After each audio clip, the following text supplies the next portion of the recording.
Hi everyone, thank you for joining me once again. So I've been working since I was 17. I am 20 now, and I've been putting myself through school, and I'm still putting myself through school, and there's a couple of tips and tricks that I've learned on how to save money that I thought I'd extend to you, especially with summer around the corner and a lot of you probably starting a new job or working more hours than normal. So if you're interested, please keep watching. Tip number 1, change your mindset. So if you get your check in the mail or if you get it online, when you open it up, automatically subtract $50 off what it is, whatever it says. So let's say, for example, you get a check in the mail and it's $300. What I would do is I would tell myself it's actually $250, so I can automatically put $50 into savings. And this leads into tip number 2, which is budgeting.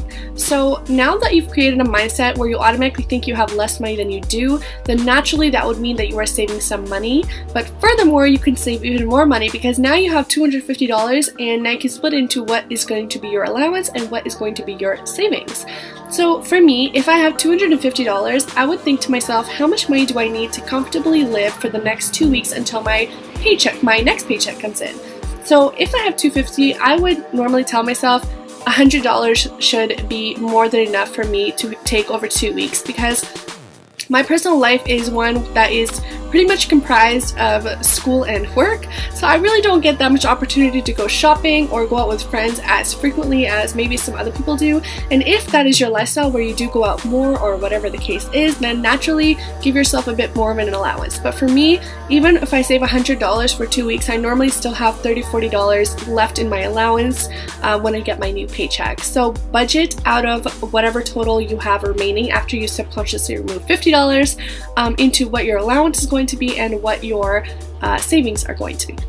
I also want to mention that within your allowance, you should also still budget. So if you're somebody who goes out with friends a lot, then out of that $100, you might want to say, okay, I don't know, $80 will be allowed for food and drinks or whatever it is that you tend to do, outside activities or whatever it is. And if you're somebody who doesn't really eat out much or whatever the case is, then maybe allow yourself $30, so $15 a week for you to spend outside on food and budgeting.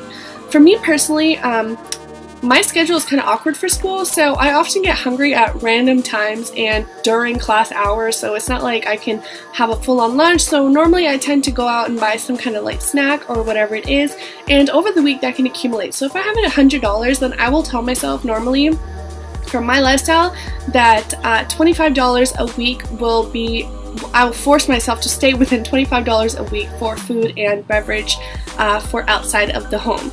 So that will still allow me $50 out of my $100 total allowance for miscellaneous expenses. So say I see a top that I like, that I want, I can purchase that if it's within my means. Or if I want to go out for a movie just spontaneously with a friend, then I will have the budget for that as well. So definitely judge this based on what your lifestyle is like, but don't just say I have $100 so all this can be spent on shopping or all this can be spent on food. Think about your lifestyle and really budget yourself so that it'll force you to plan ahead, which is a skill that will help you in many domains of your life, not just financial planning. The third tip that I want to give you guys is goal setting. So goals are what drive our lives, and without them it's really difficult to stay on track, and especially when it comes to saving. So the summer is around the corner. It's a great time to set a goal of maybe going on a vacation or maybe shopping for a new summer wardrobe or buying a handbag, whatever it is that you want. Set a goal. But what I really want to emphasize is that your goal should be realistic.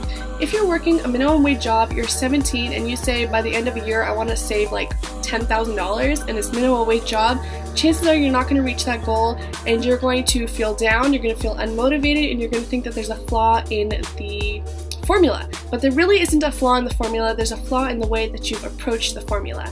So definitely set realistic goals. If you're working a minimum wage job, you're 17, and you say you want to save maybe $1,500 by the end of the year, that's definitely achievable. So if you set achievable or realistic goals, chances are you're going to be able to meet them, you're going to stay motivated, and then you can turn this into a long-term habit and not just a one-time thing. So these were my 3 tips for saving your money. Just to recap real quickly: change your mindset, budget, and set realistic goals. Those are the 3 things I really want to instill in you guys. I hope that this helped you. If there's any tips that you have, please leave them in the comment section below. I'd really love to read them. Take care, and I shall see you next time. Bye guys!